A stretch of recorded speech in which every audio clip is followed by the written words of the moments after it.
అందరికీ నమస్కారం. Welcome to it's you TV. ప్రస్తుతం మనతో పాటు ఉన్నారు ప్రముఖ జ్యోతిష్య పండితులు గోనుకుంట్ల సురేష్ బాబు గారు. గురువుగారితో మాట్లాడి 2026 సంవత్సరంలో 12 రాసుల వారి రాశి ఫలాలు అంటే ఎవరెవరికి ఎలా ఉండబోతుంది, అసలు ఏ రంగంలో ఉన్న వారికి బాగా కలిసి వస్తుంది, ఎటువంటి జాగ్రత్తలు తీసుకోవాలి, వాటి పరిహారాలు ఏంటో కూడా గురువుగారితో మాట్లాడి వివరంగా తెలుసుకుందాం. నమస్కారం గురుగారు. దాక్షాయణి గారు నమస్కారం అండి. గురుగారి ఈ సంవత్సరం కన్యా రాశి వారికి ఏ విధంగా ఉండబోతుంది? సో మనం కన్య రాశి 2025 సంవత్సరంలో చూసుకున్నామండి. 2026 సంవత్సరాలకి ఎలా ఉందో చూద్దాం. ఫస్ట్ 2026 సంవత్సరానికి ఒక విశిష్టత ఉందండి. ప్రతి ఒక్కరికి నాయకత్వ లక్షణాలు కలిగి ఉంటారు ఈ సంవత్సరంలో.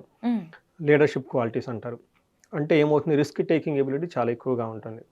అంటే ఏమవుతుంది, కొత్తగా ప్రాజెక్ట్ చేయటం, కొత్తగా జాబ్లో చేరటం, అప్పటిదాకా ఎక్స్పెరిమెంట్ చేయని కొత్తది ఏదైనా ప్రోగ్రామ్ తీసుకొని వెళ్ళిపోయి ముందుకు వెళ్దాము, లేదంటే 10 అంతలు ఇంకా ముందుకు ఎదగాలని ఒక ఇంటెన్షన్ ప్రతి ఒక్కళ్ళకి ఈ సంవత్సరం ఉంటుంది. ప్రతి ఒక్కళ్ళకి డిఫాల్ట్. అయితే కన్య రాశి వాళ్ళకి ఇలాంటి సంవత్సరం ఎలా ఉంటుందో చూద్దాం మనం. సో ఫస్ట్ ఈ రాశి వాళ్ళకి నక్షత్రం ప్రకారం చూసుకుంటే ఉత్తర 2, 3, 4 పాదాలు, హస్త 1, 2, 3, 4 పాదాలు, చిత్త 1, 2 పాదాలు అంతా మనకి కన్య రాశిలో ఉంటారు. పేరు బలం ప్రకారం చూసుకుంటే వీళ్ళకి టో, పా, పీ, పు, షం, నా, టా, పే, పో లెటర్స్ అంతా ఇందులో ఉంటారు. ఇందులో మనకి కన్యరాశి జనరల్గా 2025లో బాగున్న ఏమంటారు రాశులు ఇది ఒక రాశి. 2025లో నా రాశి ఫలాలు చెప్పినప్పుడు ఇదే చెప్పాను, బాగున్న రాశుల్లో ఒక రాశి కన్యరాశి.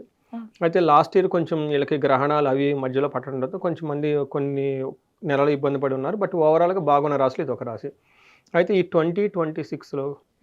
2026లో కూడా బాగున్న రాశుల్లో కన్య రాశి ఒకటి. అందులోని ఫస్ట్ 6 మంత్స్తో కంపేర్ చేస్తే సెకండ్ 6 మంత్స్ వీళ్ళకి చాలా బాగుంటుంది. చాలా అనుకూలంగా యాక్టివ్గా ఉంటుంది. జూన్ తర్వాత బాగుంటుంది. సో మనకేం చెప్తారంటేనండి, ఎప్పుడైనా రాసులు ఫలితాలు చూసేటప్పుడు శని, గురువు, రాహుకేతువులు చూస్తూ ఉంటారు. అయితే ఈ సంవత్సరం అన్ని గ్రహాలు ఒకే చోట ఉంటున్నాయి, కానీ గురువు మాత్రం మారుతూ ఉన్నారండి జూన్ తర్వాత.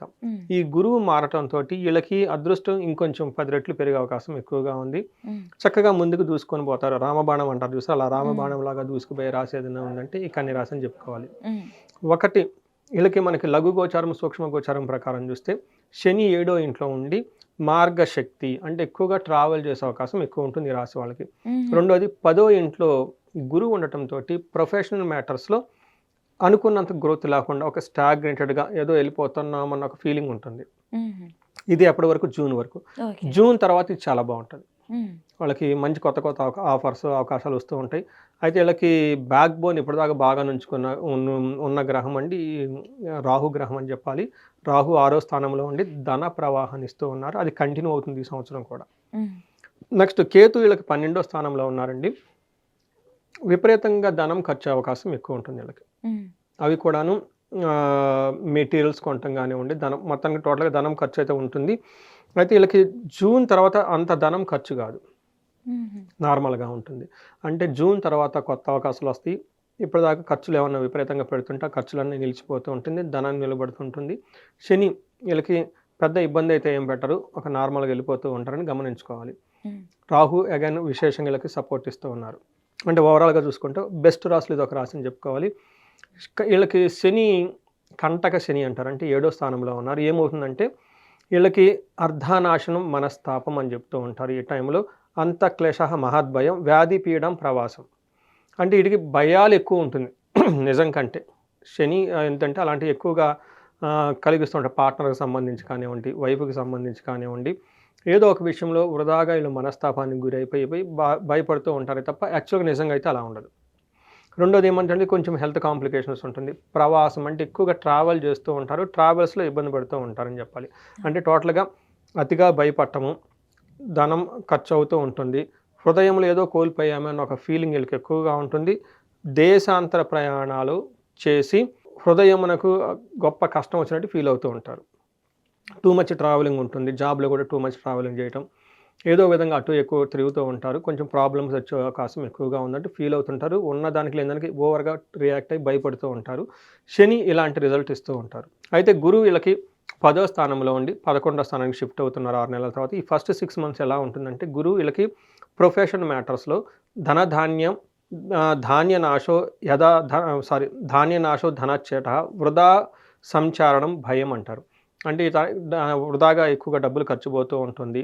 అలానే ఏదన్నా సేవ్ చేసుకుందాం అంటే అక్కడ నిలబడకుండా పోతూ ఉంటుంది. అలానే అగ్రికల్చరల్ రిలేటెడ్ రైతులకు సంబంధించి ఏమైనా కనుక ధాన్యం వాటికి సంబంధించిన పంట దిగుబడి తక్కువ వచ్చే అవకాశం ఎక్కువగా ఉంటుంది. వృధా సంచారం, భయం. వృధాగా తిరుగుతూ ఉంటారు. ట్రావెల్ చేసే ముందు కొంచెం 1-2 సార్లు ఆలోచించుకొని నిజంగా తిరిగితే ఉపయోగమా లేదా? ఉంటేనే తిరగటే అవకాశం ఎక్కువగా ఉంటుంది. స్వజనై దూషణం. వీళ్ళేమవుతుందంటే వీళ్ళ సొంత బంధువులు వాళ్ళు వీళ్ళని దూషిస్తూ ఉంటారు. అందుకని చెప్పేసి వీళ్ళకి కొంచెం మిక్స్డ్‌గా ఉంటుంది. లేదంటే స్లోగా ఉంటుంది గురువు అని చెప్పుకోవాలి. అంటే శని కూడా వీళ్ళకి మిక్స్డ్ రిజల్ట్. పెద్ద ఇబ్బంది ఏముండదు. ఒక నార్మల్‌గా వెళ్ళిపోతూ ఉంటుంది. గురువు కూడాను ప్రొఫెషనల్ మ్యాటర్స్‌లో కొంచెం వృధాగా ధనం ఖర్చయ్యే అవకాశం ఎక్కువ చూపిస్తూ ఉంటుంది. అయితే జూపిటర్ మారటంతోటి వీళ్ళకి చాలా బాగుంటుంది. ఏమంటారు? యశోవృద్ధి, బలం, తేజం, సర్వత్ర విజయసుఖం, శత్రునాశో మంత్రసిద్ధి.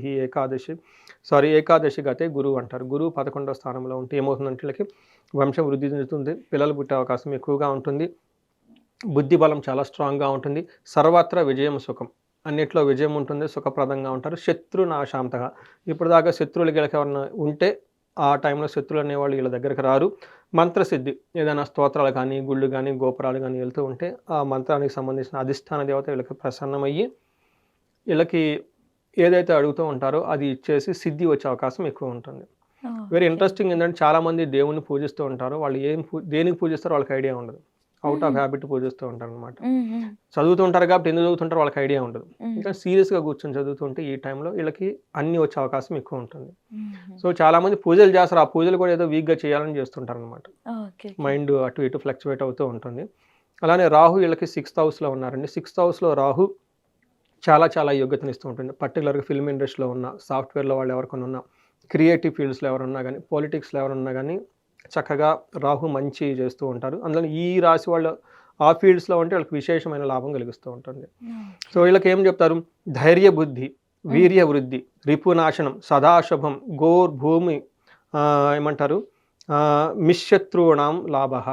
ఓకే, రిపుస్థానగతే ఫణి అంటారు. అంటే ఈ టైంలో ఏమవుతుందంటే ధైర్యంగా ఉంటారు. బుద్ధి చాలా స్ట్రాంగ్గా ఉంటుంది. వీళ్ళలో ధైర్యం, ఫిజికల్గా స్ట్రెంత్ చాలా ఎక్కువగా ఉంటుంది. శత్రునాశం.